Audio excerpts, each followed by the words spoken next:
সুপ্রভাত বন্ধুরা, তোমরা সবাই কেমন আছো? আই হোপ তোমরা সবাই খুব ভালো আছো, সুস্থ আছো। আমরাও ভালো আছি। মেয়েটার প্রচণ্ড শরীর খারাপ গো, তো সেই কারণে ভিডিও একেবারেই করার কোনো মানসিকতাই নেই, করতেই পারছি না, সময়ও পাচ্ছি না। কোনো রকমে দুদিন ধরে ভিডিও দিতে পারিনি, তাই আজকে ভিডিওটা তোমাদের সাথে শেয়ার করছি। আমি অম্বিকা, আমার স্মাইল অম্বিকার নতুন একটি ভিডিওতে তোমাদেরকে আরও একবার স্বাগত। আর আমার তরফ থেকে জানাই অনেক অনেক ভালোবাসা। সকালে উঠেই না ঘরের সমস্ত দরজা জানালা খুলে দিলাম, বন্ধ ছিল। সকালে একটু রোদ্দুরটা উঠেছে আর কনকনে শীত পড়েছে, জানো তো, এত প্রচণ্ড ঠান্ডা, কি বলবো। তো সেই কারণে ঘরে যেহেতু একটু একটু রোদ ঢুকছে, তো সেই কারণে সকালে জানালাটা না খুললে না ভালো লাগে না। আর মেয়েটার প্রচণ্ড শরীর খারাপ, মোটামুটি এক সপ্তাহের উপর হয়ে গেল।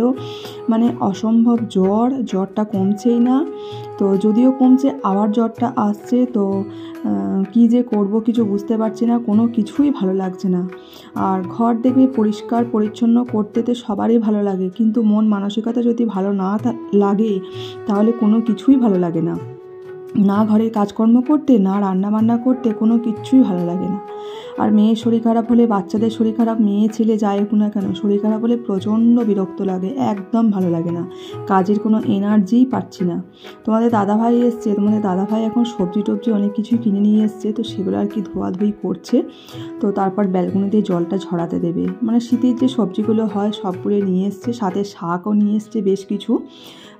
তো সেগুলো আর কি সমস্ত ধুয়ে ব্যালকনিতে দিচ্ছে। আমি এখন একটু রান্না বসিয়ে দিয়েছি।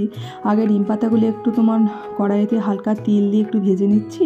তো রান্না করেছি, এই যে দেখতে পাচ্ছ, এটা হচ্ছে ডাঁটা নিম বেগুন দিয়ে একটা ঝোল আর কি তরকারি, আর সাথে নিম পাতাটা একটু ছড়িয়ে দিয়েছি। এটা ভীষণ খেতে টেস্টি লাগে, বেশ ভালো লাগে। মেয়ের এটা খুব পছন্দের খাবার, মেয়ে তো কিছুই খেতে পারছে না, তো সেই কারণে ওর জন্য এটা স্পেশালি করলাম, যাতে ও একটু হলেও খেতে পারে। আর মুখের মধ্যে কোনো স্বাদ নেই, জ্বর তো যা একটু যদি খায়, পেটটা একটু ভরা থাকে তাহলে ভালো লাগে। ওইদিকে মাছটাও ভাজতে দিয়ে দিয়েছি, আর ওইদিকে ভাতটা কিন্তু হচ্ছে।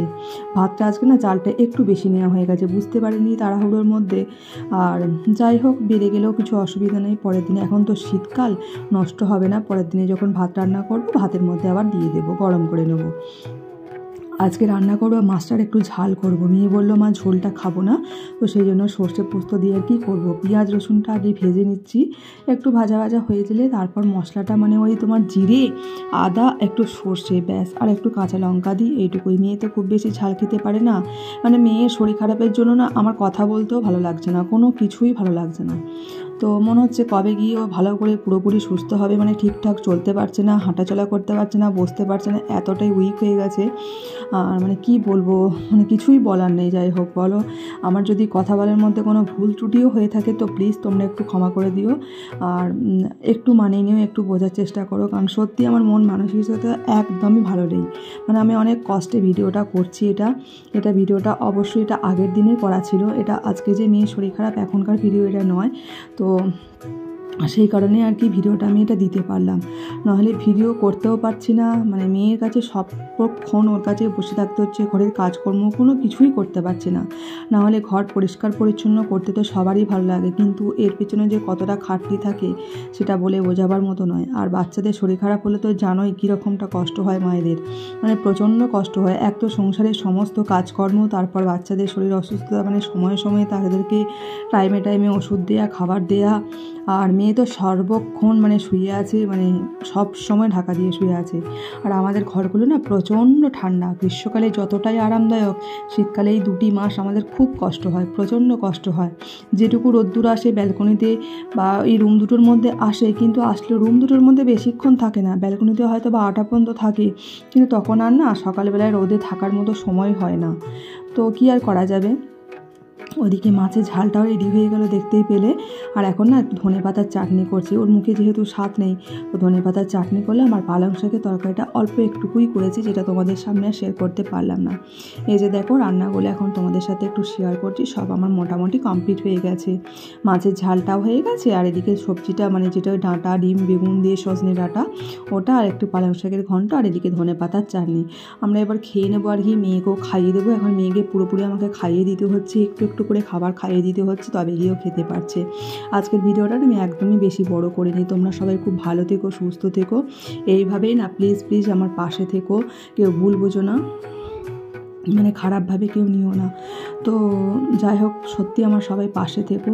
এখন না মেয়েকে নিয়ে বেরিয়েছি, তোমার একটু মানে গাড়ির মধ্যে আর কি ওর মন একদমই ভালো নেই, তো সেই কারণে আর কি ওর বাবা বললো যে আমি মানে গাড়ির ভিতরে তুই বসে থাকবি, তো একটু অন্তত ও তো ঘর থেকে বেরোতেই পারছে না, যাতে ওর মনটা একটু ভালো লাগে, সেই কারণে আর কি ওকে নিয়ে যাওয়া। একদম চলে এসেছি, রাত্রের খাবারে রুটি করেছি আর একটু প্লেন ওই সাদা আলু আর হচ্ছে মটরশুঁটি দিয়ে একটু তরকারি।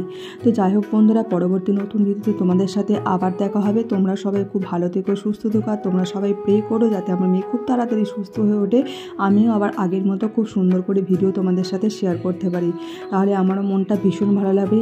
আর অবশ্যই তোমাদেরকেও আমি মানে ভিডিও দেওয়ার চেষ্টা করতে পারবো। তোমরা সবাই খুব ভালো থেকো, সুস্থ থেকো, পরবর্তী নতুন ভিডিওতে আবার দেখা হবে। প্লিজ বন্ধুরা ভিডিওটি দেখার শেষে অবশ্যই একটি তোমাদের মতামত জানিও কমেন্টসের মাধ্যমে, আর অবশ্যই তোমরা একটি লাইক করে দিও। যারা এখনও সাবস্ক্রাইব করতে ভুলে গেছো বা করনি, প্লিজ চ্যানেলটি সাবস্ক্রাইব করে পাশে থেকো। চলো টাটা।